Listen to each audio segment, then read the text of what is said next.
Hello friends, आप सभी का स्वागत है मेरे यूट्यूब चैनल में। तो आज मैं बहुत ही रोचक कहानी सुनाने वाली हूँ अकबर और बीरबल की। खाने के बाद दोपहर का समय था। राजा अकबर अपने दरबार में बैठे कुछ सोच रहे थे। अचानक उन्हें बीरबल की कही हुई एक बात याद आई। उन्हें याद आया कि एक बार बीरबल ने उन्हें एक कहावत सुनाई थी जो कुछ इस तरह से थी, खाने के बाद लेटना और मारने के बाद भागना एक सयाने मनुष्य की निशानी होती है। राजा सोचने लगे, अभी दोपहर का समय है, यकीनन बीरबल खाने के बाद सोने की तैयारी में होगा। चलो आज उसकी बात को गलत साबित किया जाए। यह सोचकर उन्होंने एक सेवक को आदेश दिया कि इसी वक्त बीरबल को दरबार में उपस्थित होने का संदेश दिया जाए। बीरबल अभी खाना खाकर बैठे ही थे कि सेवक राजा का आदेश लेकर बीरबल के पास पहुंचा। बीरबल आदेश के पीछे छिपे राज की मंशा भली भांति समझ गए। उन्होंने सेवक से कहा, तुम थोड़ी देर रुको, मैं कपड़े बदलकर तुम्हारे साथ ही चलता हूँ। अंदर जाकर बीरबल ने अपने लिए एक तंग पजामा चुना।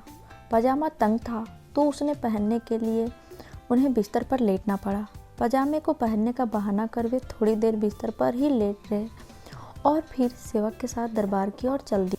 दरबार में राजा बीरबल की ही राह देख रहे थे। उनके वहां पहुंचते ही राजा ने पूछा, क्यों बीरबल, आज खाने के बाद लेटे थे या नहीं? बीरबल ने जवाब दिया, जी महाराज, जरूर लेटा। यह सुनकर राजा को बहुत गुस्सा आया। उन्होंने बीरबल से पूछा, इसका मतलब यह है कि तुमने मेरे आदेश का यह सम्मान किया, तुम उसी समय मेरे सामने क्यों उपस्थित नहीं हुए? इसके लिए मैं तुम्हें सजा देता हूँ। बीरबल ने तुरंत जवाब दिया, महाराज, ये सच है कि मैं थोड़ी देर लेटा था, लेकिन मैंने आपके आदेश की अवहेलना नहीं की है। आपको मुझ पर यकीन ना हो तो आप सेवक से इस बारे में पूछ सकते हैं। हाँ, ये अलग बात है कि मुझे इस तंग पजामे को पहनने के लिए बिस्तर पर लेटना पड़ा था।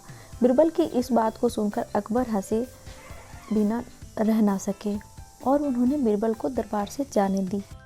फ्रेंड्स, ये कहानी से हमें यह शिक्षा मिलती है कि परिस्थिति को भांपते हुए हमारे द्वारा उठाया गया एक कदम हमें अनेक मुसीबतों से बचा सकता है। तो यदि यह स्टोरी मेरी अच्छी लगी हो तो मेरे वीडियो को लाइक करें, शेयर करें एंड मेरे चैनल को सब्सक्राइब कर ले। ऐसे ही और भी अच्छी अच्छी स्टोरी